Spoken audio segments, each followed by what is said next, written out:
हम पुनीता चौधरी एगो विवाहके गीत गबै छी। आशा करै छी जे ई गीत सबके नीक लागत तऽ लाइक करब, सब्सक्राइब करब, कमेंट करब, शेयर करब।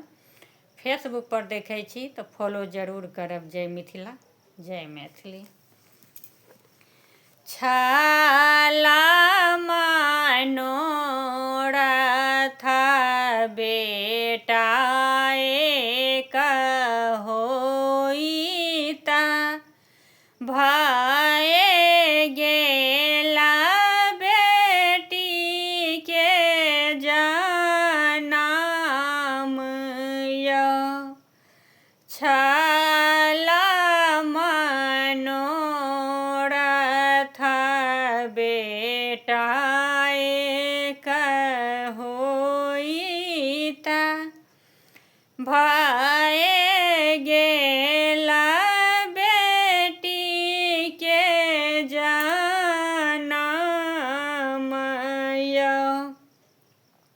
बहुत जतन सँ बेटी के हम पोसलहुँ,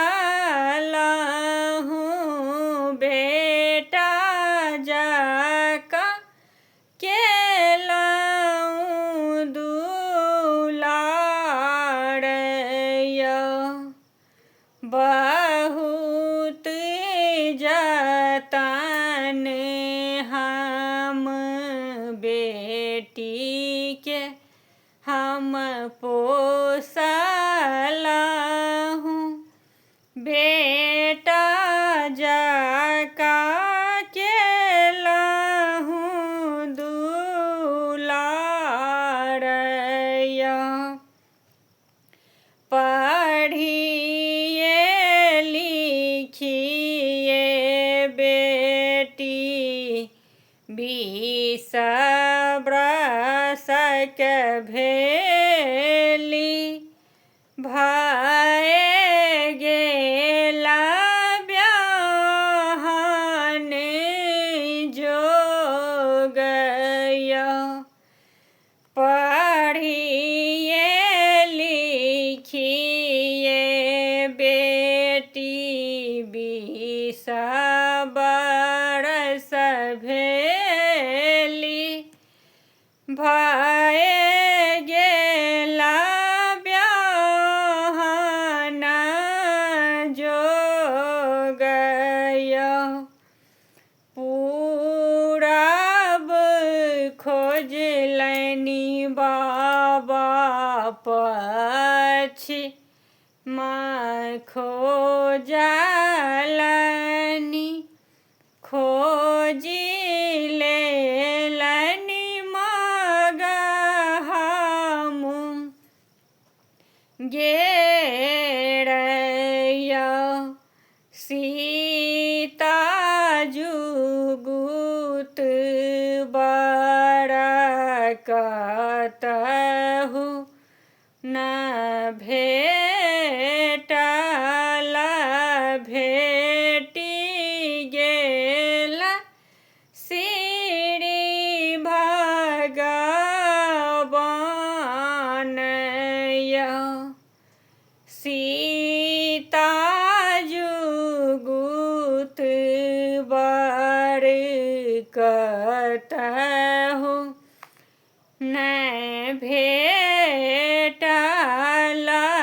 भेटि गेल श्री भगवान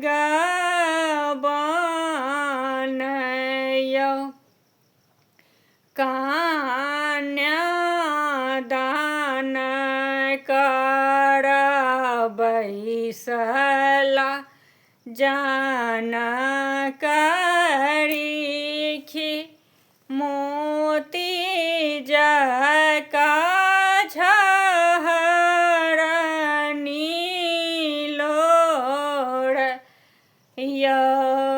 बेटा जे रहितहुँ बेटी राज चलबितहुँ, बेटी के